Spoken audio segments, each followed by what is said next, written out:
Well, I was talking about doing wide receivers for the next episode and suddenly realized I had completely forgotten about tight ends, which is really silly because it's kind of an interesting room. A lot of things might happen, and most of them are good, I think. So we're going to talk about tight ends today, probably talk about wide receivers tomorrow, and then quarterbacks, unless there's something else I have forgotten. And in the meantime, I do hope to shave by then. My apologies. Okay, so this is WVU Football Going Deep. I'm Forrest Poston. Scruffy or not. And we're talking about reasonable doubt. Is it more reasonable to expect the tight ends to be good this year, or more reasonable to expect them to have problems? And for those of you who haven't watched the first couple of episodes, this series has been inspired by the people who just insist on believing that there will be serious problems in assorted rooms.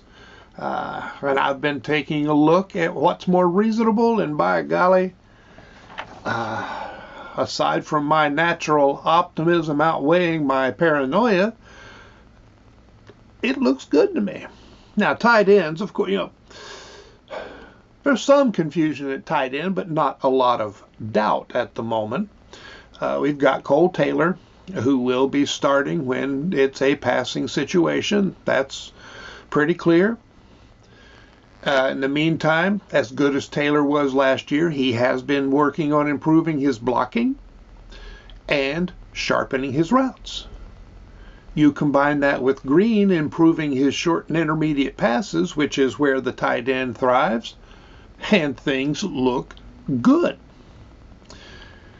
Just like last year, we can expect Davis to be primarily a blocking tight end.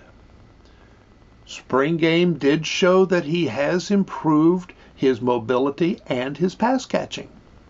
Caught a couple of passes and actually got some good yards after the catch, which is not something we've seen from him. But he is a hard worker. He is a mountaineer in the best sense of the word. Recognizing that the word mountaineer does not lack in negative connotations as well as positive. All right. Now, filling out the roster, we have Dixon, Bram, Wickstrom, Samarco, and Genross.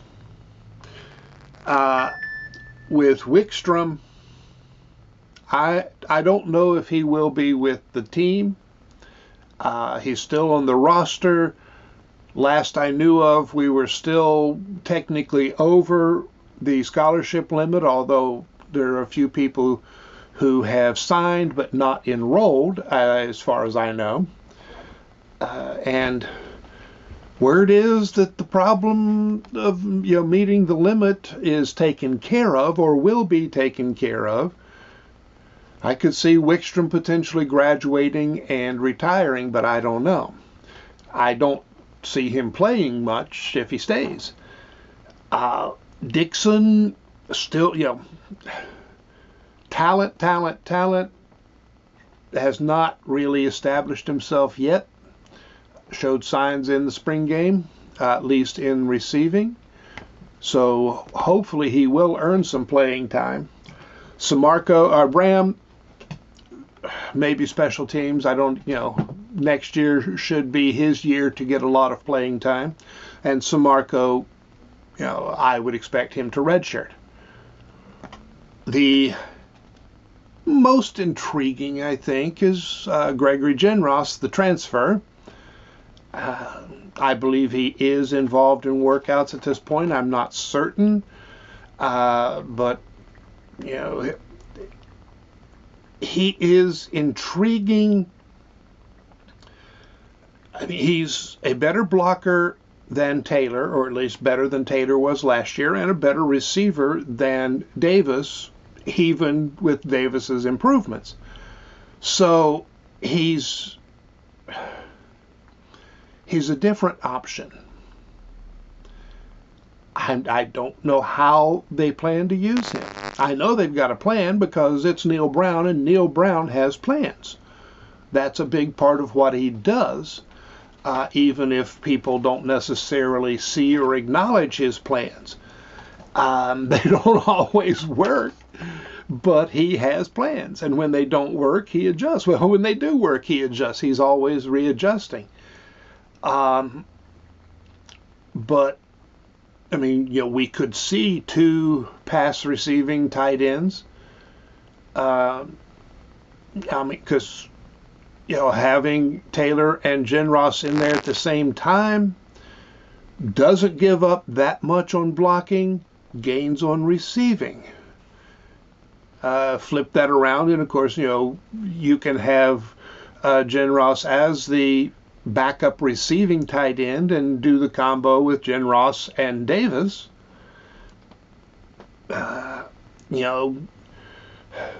of expected Taylor maybe to split out, last year, and he didn't. Genross might do that. He might become a large slot at times. We expected, and I don't remember the transfer we brought in last year as a big receiver, with expectations of going over the middle, and that never did work out. Of course, over the middle has been, the soft spot for Green. Some say it's because he doesn't read the middle of the defense well enough. Some have said it's height. I don't know if it is either of those, both of those, or something else entirely. But we haven't seen as much over the middle as we might like, and that does need to change. But how it's going to change, we'll have to wait and see. But tight end should be a very good room. I mean, Taylor clearly was the best receiving tight end we've had in a long time last year.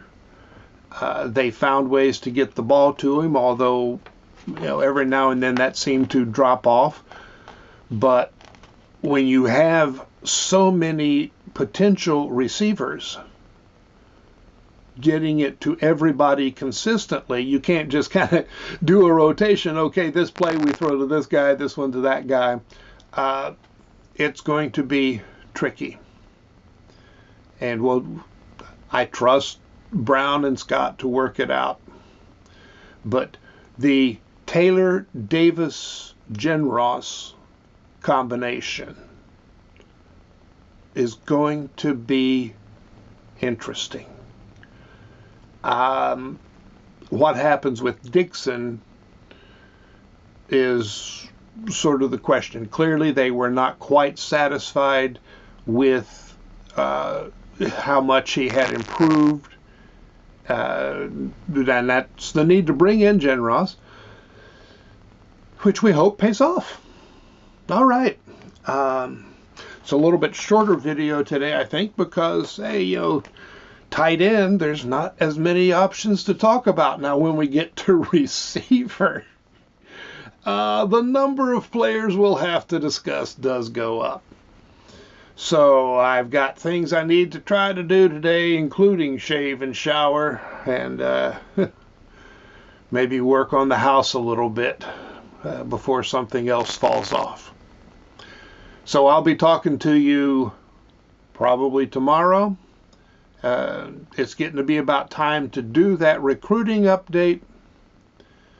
So we'll see what happens. And in the meantime, so long.